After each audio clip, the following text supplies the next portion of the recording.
before we do anything else. We got to start this thing. We got to do it official. We got to make this thing official, and we got to bring my butler in. We got to bring the Raphael Dawkins Combat Radio butler in, and let's share this. I don't know if Rick's seen him before, but he's gonna be. Have you seen him? Yep, the Gold Butler. I've seen him. Yep.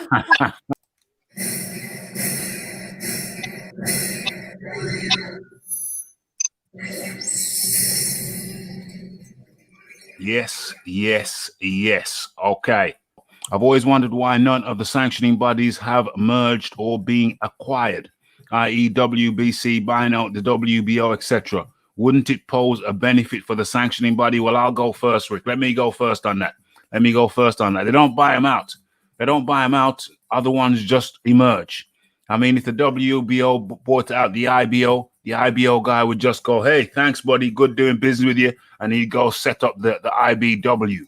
Do you know what I'm saying? These things can just merge up, jump up anytime. But let Rick have his say on that one. Well, first of all, to stop that, what you said, Ralph, you get what they call a non-compete clause. That anybody who was involved with the IBO, if there was a buyout, I'm just saying to you, which couldn't happen, but let's just say it was, you get a non-compete clause for like 10 years or something like that. So that wouldn't happen. But there's no reason for the WBC to buy out the IBO because the IBO is not a highly recognized body, number one. Okay, number two is, this is what nobody understands about the organizations. Okay, and nobody ever talks about this. But on Rafi's show today, on Ask Rick Questions number 16, we're going to tell you how these organizations were originally formed. We had the WBA. That was the number one premier organization in the world. Okay, then the people that were the executives with the WBA got in a fight with a whole group of people, and those people formed the WBC. Then in 1982-83, the WBA got into a big beef with a faction led by Robert Lee. Robert Lee left the WBA. He formed the IBF.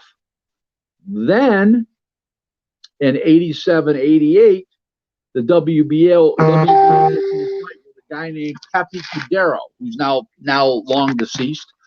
And Pepe went out and starts the WBO. Okay? And the WBA has spawned 3 other organizations. Okay? And it's no different than what happened at HBO. Okay? Now, HBO pissed off Heyman, and he formed the PBC. They pissed Aram off, and he went out and went to Top Rank, and he brought Top Rank. He brought ESPN in the big time boxing. Then the combination of those two guys basically put HBO out of business. You can only marginalize and fractionalize a business of any type in a cottage industry to a certain extent. It's not like paper towels where they're worldwide and everybody uses them every day. And if somebody leaves Scott's and they start their own paper towel company, so they're going to end up with 1% of the market or 2% of the market. This is completely different. This ends up with a very big percentage of the market, and it has fractionalized boxing greatly. The organizations have the promotional organizations, the sanctioning bodies, but it all started with everybody fighting with the WBA 3 different times, and we ended up with 4 serious organizations today. And let me just tell you something. I hear stupid things like from years ago, oh, the WBO is nothing. The WBO today is just as prestigious as any of the other organizations. They're using the WBO titles now in every country in the world, including Japan. And Paco Valcarcel, the president, is as respected as anybody is in boxing. Matter of fact, last year he was on the Hall of Fame ballot. So in the meantime it was all caused by people infighting at the WBA. And that's what we have today, 4 organizations. And the reason why nobody buys anybody out is because they're or or merges together is because we warrant for organizations because it's a worldwide sport. And if you had a whole bunch of challengers and the guys fighting twice a year, you only get 2 championship fights a year in that division. Multiply it by 17, okay, and you only get 34 world championship fights a year around the world. And now you got a -1 for Gary Russell because he only boxes once a year. So now you're down to 33.